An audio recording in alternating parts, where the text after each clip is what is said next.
आज हम देखेंगे जंतु विज्ञान 11th में जो एक चैप्टर है श्वसन एवं गैसों का परिवहन।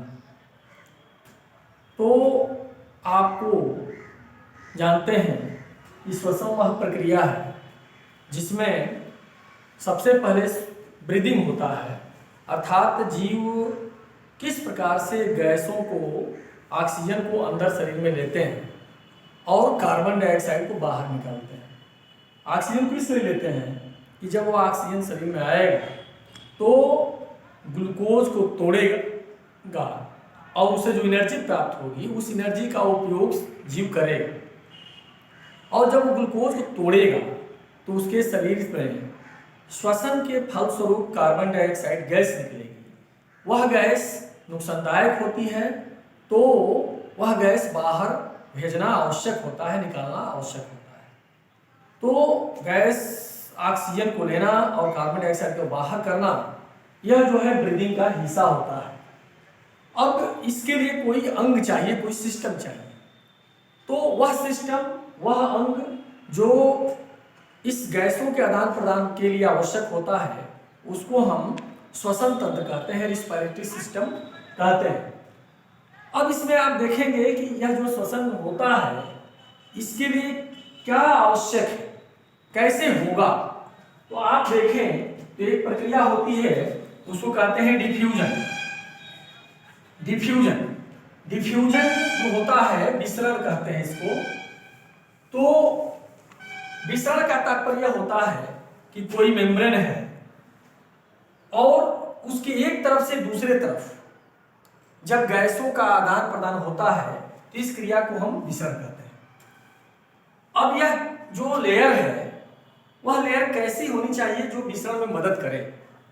तो यह लेयर नमयुक्त होना चाहिए, उसमें मॉइस्चर होना चाहिए, नमी होना चाहिए, यह विसरणशील होना चाहिए, डिफ्यूजिबल होना चाहिए, यानी पतली झिल्ली होनी चाहिए, नम होना चाहिए, तभी यह गैसों का विसरण कर सकती है। तो अगर गैस यहाँ पर ऑक्सीजन अधिक है वातावरण से लेते हैं तो यह ऑक्सीजन अंदर शरीर में ब्लड में जाएगा इस लेयर से होकर के, क्योंकि गैस का विसरण का जो नियम कहता है कि जिधर उसका डेंसिटी अधिक है उससे कम की तरफ गैस विसरण करती है। और शरीर के अंदर जब CO2 बनती है ये तो बाहर से अंदर आएगी, लेकिन जब शरीर के अंदर जो CO2 बनता है यह CO2 शरीर से बाहर जाएगा, क्योंकि गैसों का विसरण का नियम इस पर भी लागू होता है कि जहां इसका घनत्व अधिक है उससे कम की तरफ जाएगा। तो सपोज करिए कि वे अंग कैसे होने चाहिए जहां पर गैसों का आदान प्रदान हो रहा है। तो गैसों का आदान प्रदान उन अंगों से ठीक से होगा जिन अंगों में परमेबिलिटी हो, विसरणशीलता हो और जो नम हो, पतली हो। तो ऐसे ही अंग जो होते हैं वो श्वसन अंग का कार्य करते हैं। अब एक एक करके देखें तो जो सबसे साधारण जीव होते हैं जंतु वो प्रोटोजोआ होते हैं, अमीबा होते हैं। अमीबा एक कोशिकी होता है, उसकी बाहर जो लेयर होती है प्लाज्मा झिल्ली उसी से घिरा रहता है। पोरीफेरा बहुकोशिकीय है लेकिन सिंपल जीव है, सिलेंटेटा भी बहुकोशिकीय है लेकिन सिंपल जीव है। तो इनमें कोई विशेष अंग नहीं होता है। इनमें जो उनकी शरीर के चारों तरफ जो लेयर होता है वो हर कोशिका के चारों तरफ, जिसको प्लाज्मा झिल्ली कहते हैं, उसी प्लाज्मा झिल्ली से होकर के गैसों का आदान प्रदान हो जाता है। इसीलिए सभी जीव प्रोटोजोआ, पोरीफेरा और सिलेंटेटा जलीय अवस्था में पाए जाते हैं। जो इनके त्वचा से जल में घुलनशील जो ऑक्सीजन है अंदर आ जाता है और शरीर से अंदर जो CO2 बनता है वो बाहर विसरण द्वारा चला जाता है। आगे बढ़ते हैं प्लेटीहेल्मिन्थेस, टीनिया सोलियम। ये परजीवी जंतु है जो जंतु के अंदर होता है। इसमें भी कोई विशेष अंग नहीं होते हैं जो श्वसन क्रिया में भाग लेते हैं। लेकिन जब एनिलिडा में आते हैं जिसमें कि केचुआ आता है तो ये जो जीव होते हैं कि त्वचा काफी नम होती है और ये त्वचा के द्वारा ही गैसों का आदान प्रदान कर लेते हैं।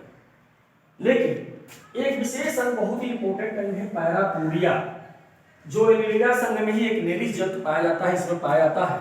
यह पैरापोडिया उसके शरीर के निचले भाग में ये पाया जाता है जो गैसों का आदान प्रदान करता है। इसकी त्वचा काफ़ी डिफ्यूजिबल होती है, नम होती है। तो ये पैरापोडिया, ये एनिलिडा में जो नेरिस जंतु है इसमें होता है, जो श्वसन अंग का कार्य करता है। आप देखेंगे आर्थ्रोपोडा में जैसे काकरोच है, उसमें ट्रेकिया होता है। ट्रेकिया यानी वह नली होती है जो पूरे शरीर में जाल बिछा होता है, और इससे गैसों का आदान प्रदान होता है, क्योंकि ये पतली होती है, इनकी झिल्ली परमेबल होती है। एक बुकलंक बहुत ही स्पेशल झींगा जिसको कहते हैं, झींगा मछली कहते हैं, वो कीट है, उसमें लंग्स होते हैं जिसको बुक लंग्स कहते हैं। वो बुक लंग्स इसलिए कहते हैं कि पतली पतली बुक्स के पन्ने की तरह उसमें संरचना होती है जो गैसों का आदान प्रदान करती है। बहुत ही स्पेशल संरचना है बुक लंग, जो प्राण में पाया जाता है। आगे आप देखेंगे मेढक है, बहुत ही स्पेशल जंतु है, जिसके मुख गुहा में भी, जो मुख गुहा है उससे भी गैसों का आदान प्रदान करता है। त्वचा से भी, जब पानी के अंदर या जमीन के अंदर शीत निष्क्रियता की निष्क्रियता रहता है उसमें भी करता है। और ये अपने फेफड़े से भी, जब स्थल पर आता है तो फेफड़े से भी गैसों का आदान प्रदान करता है।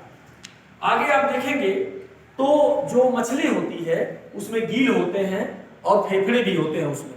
तो फेफड़े से भी गैसों का आदान प्रदान करता है, और क्लोम से गैस लेता है, आदान प्रदान करता है, फेफड़े तक पहुंचाता है। इसके फेफड़े में केवल अशुद्ध रुधिर होता है, और वह आता है गील में, क्लोम में गील, और ये गील या क्लोम से उस गैसों का आदान प्रदान करता है।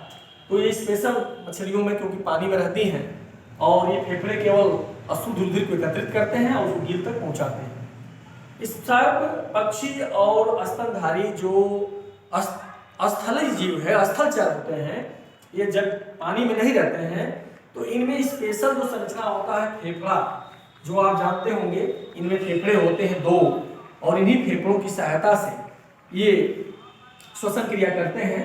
ये पक्षियों में फेफड़े कई होते हैं, एयर सैक्स होते हैं, क्योंकि ये हवा भी भरते हैं, तो इसको हल्का भी रखने का पक्षियों को काम करते हैं।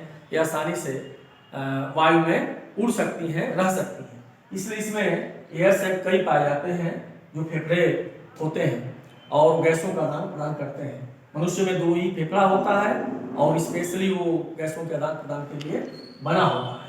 तो स्थलीय जो जीव होते हैं, मेनली पक्षी, स्तनधारी और सरीसृप, इनमें जो होते हैं फेफड़े जो होते हैं गैसीय एक्सचेंज के लिए, गैसों के आदान प्रदान के लिए होते हैं, अंग होते हैं। लेकिन पानी में पाए जाने वाले जीव जंतु जो होते हैं उनमें या तो त्वचा से गैसों का आदान प्रदान होता है, या जो कुछ स्पेशल जो संरचनाएं होती हैं, जैसे बुकलंस है और ये गील है, इसके द्वारा गैसों का आदान प्रदान होता है।